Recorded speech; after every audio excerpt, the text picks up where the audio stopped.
Hi everybody, this is Angela. Welcome to Tiny Home Humble Abode. I'm so glad you're here. I hope that you like this video. I'm going to get ready for church, and I was just going to explain to you what I would be doing today or this weekend, what's left of the weekend. I have been here for a little bit over 2 months now in my tiny home, and I want to go through my storage and my closet and in my cabinets and just go through and really evaluate what I'm not using. Because if I've been here for a little bit over 2 months, I think I moved in like on the 14th, 2 months ago in March. And if I haven't used it in 2 months, a little bit over 2 months, I'm probably not going to use it. So the only things that wouldn't be applied to would be maybe books and movies or craft supplies, or my different study Bibles, stuff like that. But if it's cleaners or wires or, something like that, then probably don't need it. Like I am, of course, in my bathroom this morning, and I can guarantee that 90% of the stuff that is below me in my cabinet I am not going to use. So I'm gonna get rid of it. I'm just going to take the plunge and get rid of things I don't need so that I know exactly what to do with as far as my handyman goes on building shelves, etc. And also so I know how much storage baskets I need or don't need, stuff like that. And it's part of being minimalist. I think, one of the main things that I want in life or at the end of my life is that my kids don't have to guess what's important to me or what was important to me. That if it belonged to me, it obviously has importance or value. I'll show you this. This is a new foundation that I'm using. It's called ZPVP Foundation Medium Spectrum, and it's got the sunscreen SPF 50 in it, and it's color mimicking technology. It's very expensive. It was like $45, and it came from, I think, the United Kingdom. So, but it matches my skin tone perfectly, and I ordered it through the mail, and this looks very similar. This is by Fit, which is Maybelline, and this one was wrong for me. For one, it's for normal to oily, and I need for dry skin if I'm going to use something like that. And this does not have SPF in it. So I'm out in the sun a lot. I like to sit outside and everything. So this I'm going to be cleaning out.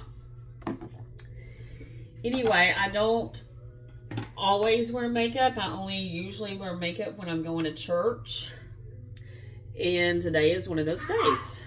So, anyway, Marie Kondo is a person that talks about your stuff. Golly, it fell apart. If it sparks joy in your life. And I think that that's very true. Like, if it doesn't spark joy in your life, then should you have it? Okay, this is foundation as well, so I'll be getting rid of this. This is CoverGirl All Day Ultimate Finish Classic Ivory. Again, it doesn't have SPF. I haven't used it. I'm getting rid of it. I'm trying to find my blush. There's my blush. Anyway, and I think that as far as sparking joy, I think that holds true on just about everything besides clothes. Like, right now, I would not say that any of my clothes spark joy. I want to get to that point where I lose my weight, which I'm really working on right now, where I get down to the 120s again. Long story, but I went through gastric bypass back in 2007. It was emergency gastric bypass. And so I went through that, and I lost half of me, which was 158 pounds or more.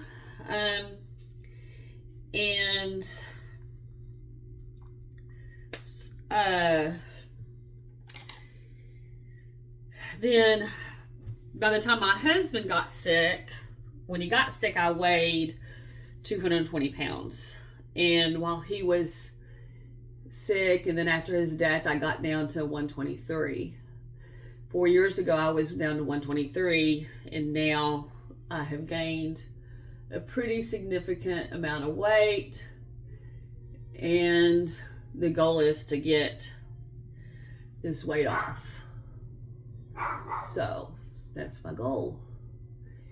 Anyway, so once I get the weight off, then I will buy me clothes, or some clothes that spark joy, that make me feel good. But I'm mostly a t-shirt and jean type gal. I like pockets in my jeans that will hold my cell phone and my billfold and everything. So I really think that I've got too much eyeshadow on. I don't like that look, so I'm gonna try to take some of it off. It looks better. Anyway, so the next 2 days, today and tomorrow, I'm going to be going through the house and deciding if stuff sparks joy. Now, another category that does not spark joy is like my towels. As you can see, probably I'm in my bathroom. My dog pee pads that are washable, those definitely don't spark joy, as I have to wash them after my dogs use them. And that, doesn't spark me joy. So I think another question is, how much work does it take to keep an item, to store an item, to clean an item? Like, how much work is that? For instance, I had this iPad. It sits right here in my bathroom on the charger. I never pick it up. I have a Samsung Galaxy notebook, tablet, and then I have a laptop. The laptop I pick up the most, and I use my Kindle, but I don't use my tablets. Now, do I want to get rid of them? No, because they were expensive. One was a gift, one I bought, and I just don't want to get rid of them. So I'm not going to get rid of those, at least not right now. But we'll see. So anyway, that's going to be That's my makeup. Anyway, that's going to be my goal this weekend, is to clean house and go through things that are in my storage or in my drawers, wherever, and pull out the stuff that I haven't used since I moved here, and asking myself, do those things spark joy? Chances are they don't if I haven't used them. The only chance that I need to keep something is if I have inventory. Like, for instance, I probably have 3 things of shaving cream. Why would I throw out the 2? Because I'm going to use it. Because I usually don't just buy one. I don't like to go to the grocery store all the time. So I buy it usually on Amazon, and I buy it in a quantity, and then go through and use it. But if I stopped using the brand, then I'm not going to force myself to use it. I'm just going to get rid of it. However, that's not the case. Not with shaving cream. I can see here underneath this cabinet, I have hair mask that I don't use that often, but I do use. I have hair products that I invested in. This is supposed to be great stuff. It was kind of expensive too. And I used it. It doesn't work for my hair type. And so I'll be getting rid of it. And as you can see, I only used it once. It's got one little dot in it. But it just didn't work. And so my hair pretty much stays in place. It's thick. It stays in place. No big deal. But I want to reduce my inventory. So anyway, I hope this resonates with you. This is also part of living tiny. When you live in 399 square feet, every square inch is valuable real estate. You do not have enough room to just store. So yes, you should store stuff that's important to you, that sparks joy, or stuff that you really want to keep if you don't want to go the route of sparking joy. If it's something that you really want to keep and it's worth the upkeep and the storage, then by all means, go ahead and keep it. You do you, and I'll do me. But I find that the more clutter that I have in my home, this was when I lived in bigger spaces, and this is when I've lived tiny, and this is my second time living tiny. I had a tiny condo before. It was about the same square footage, maybe a little bit more. And my husband and I bought that when he was sick, and that's where we lived when he passed away. But anyway,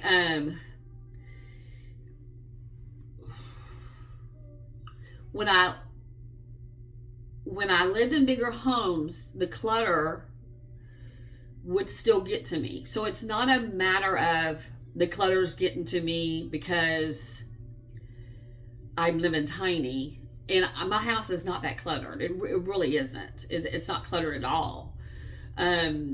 Most of the stuff is like under storage cabinets or underneath my bed. My house pretty much stays in a decent state all the time, except the living room, which has dog toys everywhere and always has a pee pad. But besides that, my house stays pretty clean. But when I look at my cabinets, or underneath my bed for something, like I got out my weight scale the other day, and I had to look for it underneath my bed, and I'm like, I haven't looked at any of this stuff underneath my bed except my file cabinet, which is fireproof and waterproof, and this scale, and that's it. Nothing else have I looked at this whole entire time I've been here. I basically went to the store and bought storage baskets that would fit underneath that bed. I unpacked stuff and put them in the storage baskets. and I stood them under the bed, and they're there, and I guess for eternity. But no, not in my home. In my home, if I haven't used it, if it doesn't spark joy, then getting rid of it. I'm not going to do no 90-day rule. I'm going on the basis of, have I used it since I've been here March 14th? If I haven't used it and it doesn't spark joy, then I'm getting rid of it. Period. In a discussion. So I hope that you found something valuable in this video. I also hope to continue putting out videos at least once or twice per week. I hope that you subscribe and follow my journey in minimalism and in tiny home living. And I'll show you my house sometime again, because it's totally changed since I showed the first video. So I decorated in sunflowers, and even more than what I had before. And every room is kind of coordinated in a way. And I'm loving it. I'm absolutely loving it. So there's a lot of things that have changed since I moved here. I've been working on getting items out of my house that are not good, as far as cookware, as far as chemicals, that kind of stuff. You know, my husband passed away due to chemicals in his body from weed killer. And so it was a 30-year disease. It was horrible. I do not like chemicals, so I only use safe to use chemicals, or safe to use cleaners. And my chemicals that I use is Blue Land. And this is the bathroom cleaner. Let's see if you can see it. See, it says bathroom cleaner. It's by Blue Land. And what you do is, after you use it, you fill it up with water. You fill it up to this little thing, this little dot right here. And you drop a disc in there, and it will dissolve. And then you shake it, and you've got your bathroom cleaner. The only thing that I use that might be a little bit more harsh is, I do have a mildew cleaner for the shower, and then I use the Clorox gel for my toilet bowl, because we're on well water here, and there's always, like every other day, there's a ring in my toilet that looks like mildew. And the problem with mildew is big time in a tiny home. You have to always be on the lookout for what your humidity levels are, and also you want to be on the lookout for any mold, because of course mold is not good for you, right? And there's more chance that could happen, especially in the bathroom, where, you know, water is and hangs out, moisture hangs out. So I do have to use a harsher chemical than Blue Land. I have tried their tablets for the toilet bowl. I would say this is the toilet bowl cleaners, and I would say for the most part this would be a great product, but since I'm on well water, it just doesn't cut the mustard. Like, would this be a good product to use on a weekly basis if I didn't have well water and it wasn't leaving a ring around my toilet that was like mildew? Yes, it would probably be a great product. But I want to make sure that mildew does not have a place in my home, and I have to clean my toilet at least every other day. I'm kind of a fanatic when it comes to cleaning. So, like, I would go through those tablets so fast. Like, you wouldn't be able to keep me in stock. And I don't think it would clean appropriately. I need something a little bit more harsher, even though I don't like to do that. As far as when I clean the shower, if I have to use a harsh chemical, usually I use the Blue Land, but if I have to use a harsher chemical that's Clorox, then I wear a mask. So anyway, I hope, I gotta get off here. I've got to get to church. This video is 20 minutes. But if any of this resonates with you, or you're interested in my story, please like and subscribe. And I hope to see you again soon. Thank you and love you so much. Bye-bye.